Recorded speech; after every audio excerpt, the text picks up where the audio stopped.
Dans cette vidéo, je vais vous présenter l'oral d'anglais pour le concours Sésame.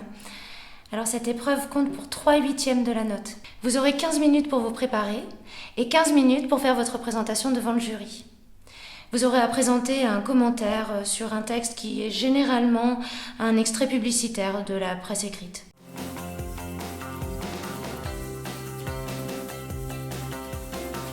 La présentation de votre commentaire de texte sera suivie par un entretien avec le jury.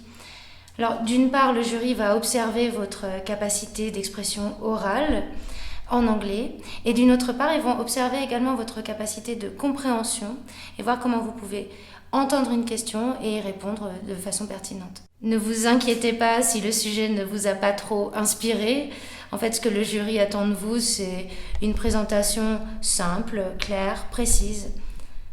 Et en fait, cette présentation, ce commentaire, c'est un prétexte pour avoir une conversation ensuite avec le jury. Le jury va chercher à savoir si vous êtes capable donc de suivre une conversation, de répondre simplement.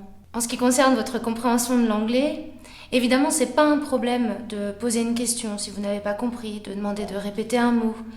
C'est tout à fait possible. Il ne faut pas qu'une incompréhension vous fige. En revanche, n'abusez pas des questions. C'est sûr que si vous en posez trop, ça fera pencher la balance pour le jury.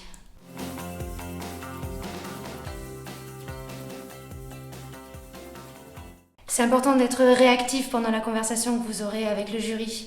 C'est important d'être alerte et de surtout écouter les réponses aux questions que vous auriez posées et de toujours bien regarder le jury dans les yeux, vous adresser à eux.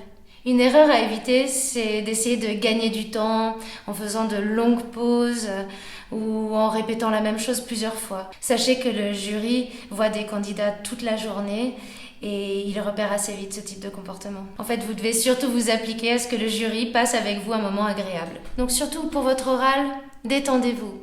Relax, ouvrez-vous, levez la tête, parlez intelligiblement et respirez. Et puis, quelques conseils pour le jour J. Prenez soin d'avoir bien dormi la veille. Mangez bien, mais pas trop. Et puis, un autre petit conseil que je peux vous donner, essayez de sortir quelques stations de métro avant et marcher. Ça va vous permettre de vous aérer la tête, de vous ouvrir aux autres, de regarder autour de vous. Voilà, maintenant je vous souhaite d'être attentif, alerte, and I wish you good luck!